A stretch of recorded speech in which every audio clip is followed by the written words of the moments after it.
To heal autoimmune disease, this is exactly what I tell people on one-on-one calls. I healed myself 100% naturally of Crohn's and colitis. So the first step is helping that person identify the traumatic event that put their gut into overdrive, that put their thyroid into overdrive, whatever organ we're trying to figure out. I literally get up a Word doc on Google Docs and I share my screen and I start making this timeline with them. Some will say like, oh, a lot of stressful things were going on. It's hard to pinpoint which one exactly. Some people will insist nothing stressful was going on whatsoever. The first question is, when did the symptoms start? Oh, I'm not really sure. They started a long time ago. Okay, did they start in middle school, high school, college, first job, second job? When did they start? Okay, it started, my first job out of college. Okay, do you remember if it was snowing? Was it summertime? Was it springtime? Were you dating somebody? I'm trying to pull up these old memories. And soon after maybe 10, 20 minutes, it's, oh, so-and-so passed away. Oh, my boss was being a jerk. Oh, I had a really bad dentist appointment. Sometimes we're going through their Facebook or their Instagram together or their photo feed.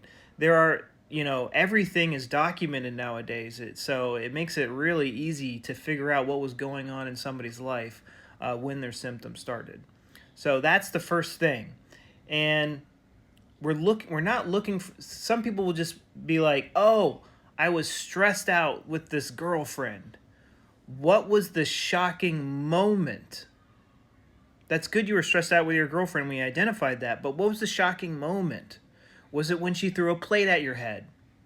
Was it when, she did something in front of your parents that you didn't like? What was the shocking moment? And also, while you're living your life, look for your PTSD triggers. Like, what happens when you get symptoms? Let's say you're driving your car and all of a sudden get the urge to go. And you're like, wow, that's funny. I wasn't feeling any negative emotions. What was going on? And then you realize you got a text message from your boss or something. And you go, okay, maybe it wasn't the girlfriend, because actually, I've been fighting with my girlfriend for 2 years and my symptoms hadn't started yet. It was getting this new job that started my symptoms. Since then, I've quit this job and I've gotten a new job and I love my boss. But funny, I'm starting to notice that every time I get a text message from my boss, who I love, who's great, I don't have any problems with, I get the urge to go to the bathroom, or I get super brain fogged or fatigued.